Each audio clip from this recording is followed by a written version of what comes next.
You've put in the work, you've paid into Social Security for 30, 40 years, and now you're staring at that monthly check, around $1,900 on average in 2026, and wondering, can this actually fund a real retirement? The answer most Americans get is no. But here's the brutal truth, no one's telling you, that same check that barely covers rent in Phoenix or Tampa can buy you a genuinely upper middle class life in the right country. We're talking a furnished apartment, eating out whenever you want, a cleaner once a week, and money left over at the end of the month. Not scraping by, living. The catch, most best countries to retire lists are garbage. They rank places based on nothing but rent prices, ignoring safety, ignoring visa reality, ignoring whether you'll actually enjoy being there. I've done the homework, I've cross-referenced cost data, expat forums, visa regulations, and healthcare rankings across every major retirement destination, and I've built a ranking that actually matters, 10 countries where your Social Security check works, judged on 3 things: what it costs, how safe you'll feel, and whether you'll actually enjoy your life. We're counting down from number 10, a place everyone recommends and almost nobody warns you about, all the way to number 1, a country that literally pays you to live there. Let's get into it. Mexico. It's the obvious choice, and that's exactly the problem. It's too obvious.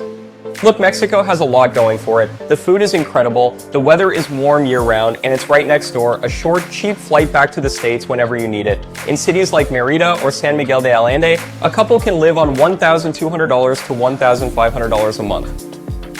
But here's where the cracks show. Safety is inconsistent. Yes, there are safe pockets, especially in expat-heavy areas, but cartel violence is real and it's spreading. You can't just pick a town on a map and assume you'll be fine. You need to do serious research, and even then, things can shift fast.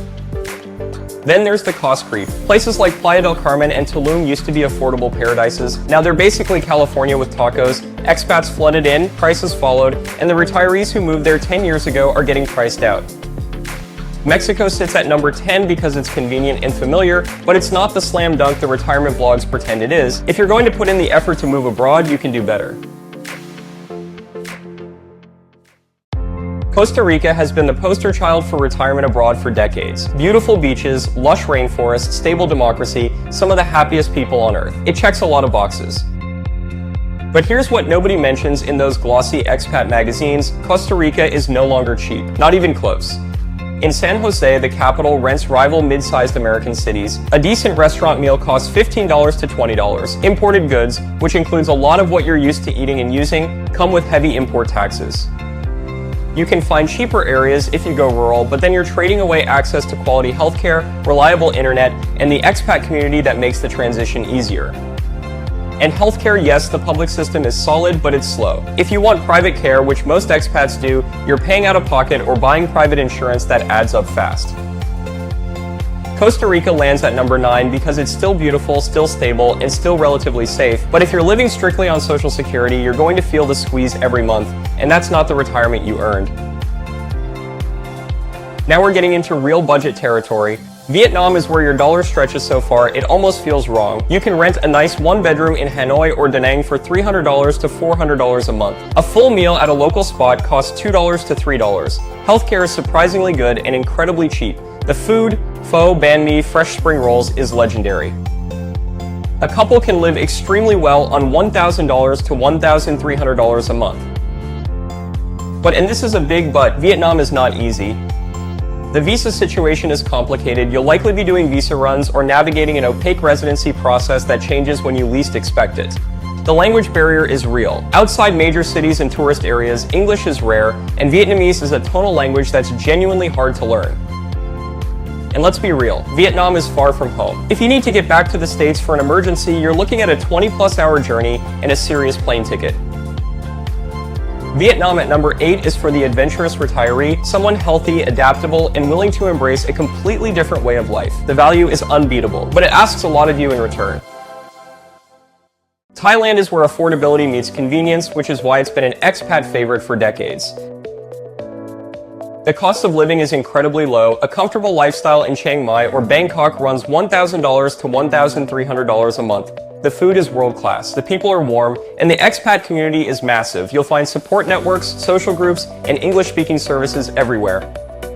But here's where Thailand really shines: healthcare. Thai private hospitals, especially in Bangkok, are some of the best in Asia. We're talking modern facilities, English-speaking doctors, and costs that are a fraction of US prices. A doctor's visit might cost $30. A knee replacement around $10,000 to $15,000 compared to $50,000 plus back home. So what's the catch? Two things. One, the retirement visa. Thailand requires you to park 800,000 baht, roughly $22,000, in a Thai bank account. The rules change every few years and you have to stay on top of it. Two, the weather. Thailand is hot and humid. If you're not someone who can handle sweating through your shirt just walking to get groceries, it wears on you. Thailand at number 7 is a legitimate contender, especially for the healthcare alone, but the visa capital requirement and the climate keep it from climbing higher. Here's a country most Americans immediately write off because of outdated stereotypes, and that's a massive mistake. Colombia, specifically Medellin, is one of the most underrated retirement destinations on the planet. Medellin sits in a valley at about 5,000 feet, giving it what locals call eternal spring. The temperature hovers between 65 and 80 degrees year-round, no AC needed, no heating, just perfect. The cost of living is incredibly reasonable. You can live well on $1,000 to $1,300 a month. Healthcare is excellent. The WHO ranks Colombia's system 22nd in the world, ahead of Canada at 30 and the United States at 37. A doctor's visit costs $20 to $30. The expat community in Medellin is thriving. Yoga classes, hiking groups, book clubs, language exchanges. It's modern, it's walkable, and the infrastructure is genuinely good. Now, I know what you're thinking, isn't Colombia dangerous? Let's be real, Colombia had a rough past, but that was decades ago. Modern Colombia, especially Medellin, is safer than many American cities. You still need to be smart, stay aware, and avoid certain neighborhoods, but that's true anywhere. Colombia at number 6 offers incredible value, amazing weather, and a growing expat scene. The only thing holding it back is a reputation it no longer deserves. If you've been nervous about moving to a developing country, if you want European infrastructure, walkable cities, world-class healthcare, and a slower pace of life, Spain is calling. Spain offers a non-lucrative visa. Prove you have enough income to support yourself without working, and they let you in. For retirees on Social Security, this is absolutely doable, especially if you target the right regions. And here's the secret most guides skip: don't go to Barcelona or Madrid. Those cities are beautiful but expensive. Instead, look at Valencia, Alicante, or smaller towns in Andalusia. You can live comfortably on $1,500 to $1,800 a month, tight but manageable on Social Security alone. Spain gives you everything you'd expect from Europe: excellent public transit, universal healthcare available to residents, safe streets, incredible food and wine, a culture that values relaxation over grinding, and you're a cheap flight away from Paris, Rome, Lisbon. The entire continent is your backyard. The downsides: Spanish bureaucracy is legendarily slow, getting residency takes patience, healthcare isn't free immediately for non-EU residents, you'll need private insurance at first. Spain at number 5 is the safest, most culturally rich option on this list, but it requires a bigger budget and more bureaucratic endurance than the countries ahead of it. If Spain is the charming older sibling, Portugal is the cool, laid-back younger one who somehow does everything right. Portugal has become the darling of the expat world, and for good reason. It's safe, some of the lowest crime rates in Europe, it's stunningly beautiful, it's affordable by Western European standards, and English is widely spoken. Lisbon and Porto are gorgeous but getting pricey. The smart move is smaller cities like Braga, Coimbra, or the Algarve coast. You can live on $1,400 to $1,700 a month if you budget smart. The healthcare is excellent, the people are warm, the wine is ridiculously cheap and good, and the lifestyle: the Portuguese have this concept called saudade, this deep appreciation for slowing down and actually enjoying life. You'll find yourself sitting at cafes for hours, wandering through historic neighborhoods, genuinely relaxing in a way that feels impossible back home. So why isn't Portugal higher? Taxes: Portugal used to have a special tax regime for foreign retirees that made it a no-brainer. That's changed. Now your Social Security income may be taxable, and because everyone and their cousin is moving to Portugal, housing costs in popular areas have climbed significantly. Portugal at number 4 is one of the safest, most comfortable places to retire in the world, but the tax situation and rising costs mean it's no longer the bargain it used to be. Now we're in the top 3, and this is where things get really interesting. Ecuador, specifically the city of Cuenca, is one of those places that feels like a secret, even though retirees have been quietly moving there for years. Cuenca is a UNESCO World Heritage Site with colonial architecture, cobblestone streets, and a thriving expat community. But here's what makes Ecuador unique. It uses the US dollar. No exchange rate anxiety, no getting ripped off at the currency exchange. Your social security check goes straight into the local economy. The cost of living is shockingly low. You can live comfortably on $900 to $1,200 a month.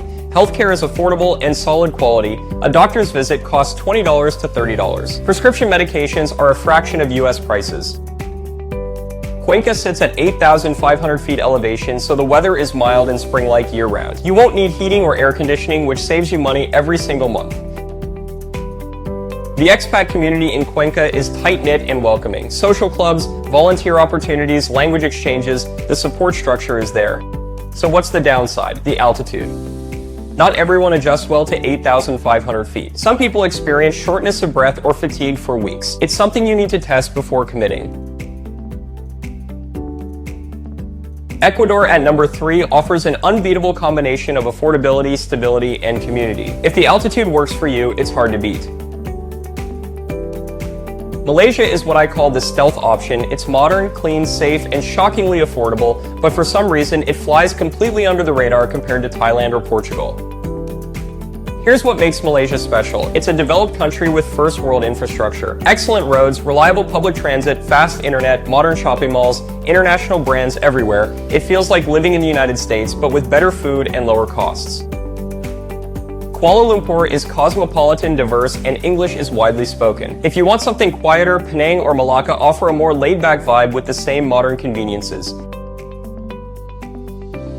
The cost of living is remarkably reasonable. You can live comfortably on $1,200 to $1,500 a month. Rent is cheap, food is cheap, transportation is cheap, healthcare is excellent and affordable. A private doctor's visit costs around $25. Malaysia is also incredibly diverse. Malay, Chinese, Indian, and expat cultures all blend together. The food scene is one of the best in the world. You'll eat like a king on a budget. So why isn't Malaysia number 1? The visa. Malaysia used to have the MM2H program, a fantastic long-term visa for retirees. They changed the rules a few years ago and made it much harder to qualify. Now you need significantly more money in the bank, which puts it out of reach for many Social Security-only retirees. There are workarounds, tourist visas, visa runs, but it's not as straightforward as it used to be. Malaysia at number 2 is an absolute gem if you can navigate the visa situation. It combines the comfort of the West with the affordability of Asia, and that's a rare combination. And here we are, number 1, Panama. Now before you roll your eyes and think, of course, everyone says Panama, let me explain why it actually earns the top spot. Panama isn't just affordable, it isn't just close to the United States, it isn't just safe. Panama is the only country on this entire list that actively rewards you for being a retiree. Let me say that again, Panama pays you to retire there. Here's how it works. Panama has a program called the Pensionado. If you can prove at least $1,000 a month in pension income, which almost anyone on Social Security qualifies for, you get legally mandated discounts on almost everything. 25% off restaurant bills, 25% off utility bills, 15% off hospital bills, 20 to 30% off flights, 50% off entertainment, movies, concerts, theater, 25% off hotel stays. Think about that. Your Social Security check doesn't just go further because things are cheaper. It goes further because the government literally gives you a discount on the things you're already buying. It's like living life with a permanent coupon, except it's not a coupon, it's the law. Now the practical stuff. Panama uses the US dollar just like Ecuador. No currency confusion, no getting scammed at the exchange. Your money works exactly the same. The cost of living is very reasonable. In Panama City, a couple can live comfortably on $1,500 to $2,000 a month. In smaller cities like David or the mountain town of Bokeh, that drops to $1,200 to $1,500. Healthcare is excellent. Panama has some of the best hospitals in Central America, many with US-trained English-speaking doctors. A typical doctor's visit costs $30 to $50. And Panama is close. A 3 to 5 hour flight gets you back to the States whenever you need. You're not stranded on the other side of the world. The expat community is massive. Entire neighborhoods in Panama City and beach towns like Coronado are filled with American retirees living their best lives. You won't feel isolated. You'll find social clubs, activities, volunteer opportunities, and plenty of people who've walked the exact path you're considering. Now, is Panama perfect? No. The humidity is real, the bureaucracy can be slow, and in certain neighborhoods like any country, you stay alert. But when you stack everything together, affordability, safety, proximity, healthcare, the dollar, and those pensionado discounts that no other country offers, Panama is the clear winner. So there it is, 10 countries ranked from worst to best for retiring on Social Security alone. From Mexico's convenience but rising costs and safety concerns, all the way to Panama's unbeatable combination of affordability, safety, and those pensionado discounts that literally make your money worth more. But here's the thing, knowing where to go is only half the equation. The real question is, how do you actually make the move? How do you navigate the visa process, figure out healthcare, set up a bank account in a foreign country, and land on your feet without losing thousands of dollars or your sanity in the process? Drop a comment below and let me know which of these countries surprised you the most. I read all of them and love hearing different perspectives, even if you think I'm totally wrong about the ranking. Thanks for watching, and I'll see you in the next one.